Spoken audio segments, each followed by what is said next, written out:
Salutare, salutare și bine te-am regăsit! O dată importantă în domeniul nostru este 21 februarie, zi în care se sărbătorește Ziua Internațională a Ghidului de Turism și cu această ocazie vreau să fac lumină între două noțiuni: ghid de turism versus ghid turistic.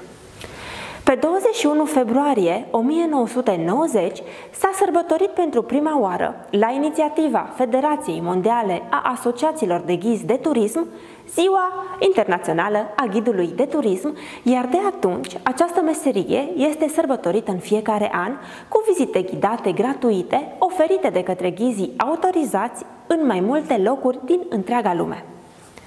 Cu această ocazie, aduc în atenția ta o problemă majoră cu care ne confruntăm noi cei care activăm în acest domeniu.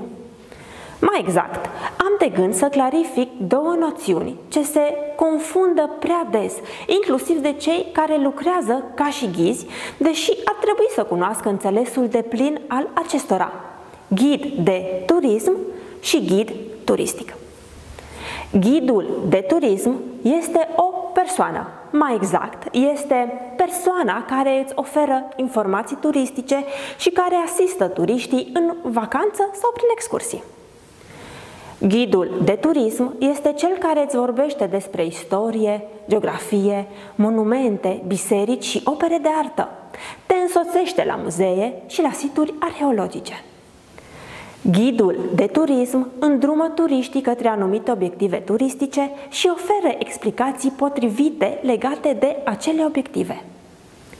Ghidul de turism are un nivel de cunoștințe ridicat, de cele mai multe ori peste medie, dar asta nu înseamnă că nu poate fi pus în dificultate de către un turist, mai ales dacă acel turist are și el un bagaj impresionant de cunoștințe.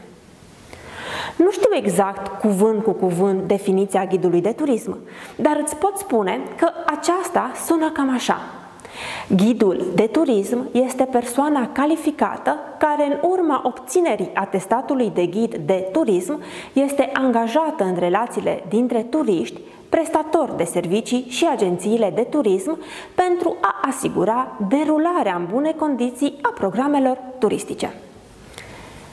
Ghidul turistic este o carte ce îți oferă informații turistice despre o anumită destinație. Din păcate, foarte des aud această confuzie de termeni, de noțiuni.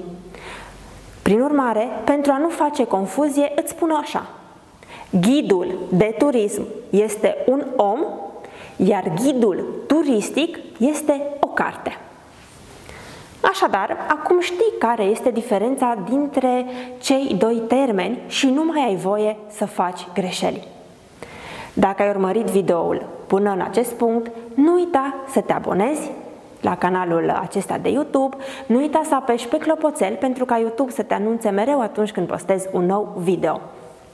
Acestea fiind spuse, te-am pupat, v-am pupat, toate cele bune!